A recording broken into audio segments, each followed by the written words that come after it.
Hi, this is Merrill Jenks with the Big Helper Real Estate Group, and today I'm going to be talking to you about the top 5 things that you can do to maximize the value of your home.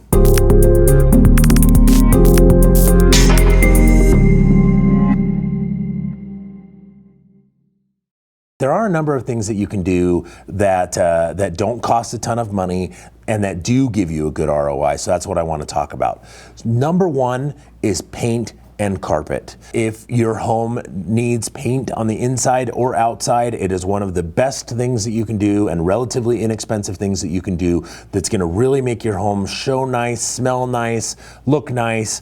You know, buyers are, for the most part, very emotional, and they want to be able to come into a home and feel like it feels good, it looks clean, it doesn't have a lot of problems, it's move-in ready, all I have to do is bring my stuff and I can start living here right away. And paint and carpet goes a very, very long way in doing those things. Number 2 important thing that you ought to do is simply cleaning and decluttering. Most of us have too much stuff in our house.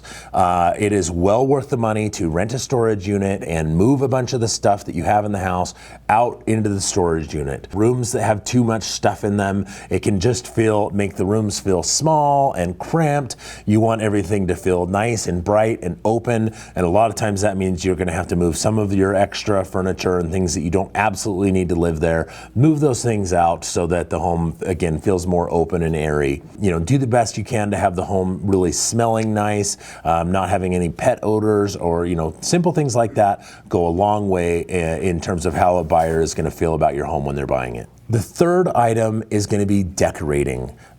You know, I know it seems like it shouldn't matter, right? The buyer isn't buying your decorations, but I have seen time and time again that it actually makes a really big difference. If you have nice decorating, you know, it's fairly updated and modern, and again, people come in and they have that emotional connection with it because they love the way it feels, whether that's, you know, your window coverings or whether it is your furniture, staging, your plants, you know, lots of little things like that that you can do to have nicer decorating in the home, and it will really help you maximize the price that you can get for it. The fourth item is your curb appeal. You know, we sort of touched on this a little bit with the paint. You know, if the exterior of the house needs paint, that goes a very, very long way.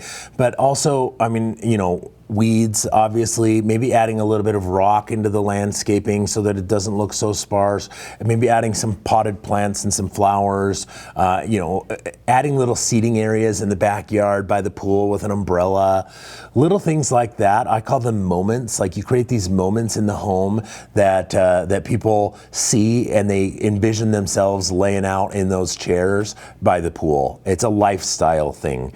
You know, the front yard, they can really feel, you know, pride in owning this home, and the neighbors are all going to think it's great, and their kids are out riding their bikes out front, and, you know, things like that. So the curb appeal is very important.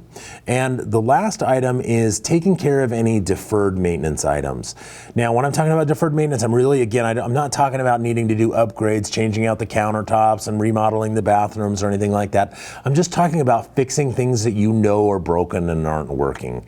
You know, your front doorknob is loose and, you know, it jiggles when you open it, or the sliding glass door doesn't slide very well, or there's some dry rot on the fascia boards along the roof line.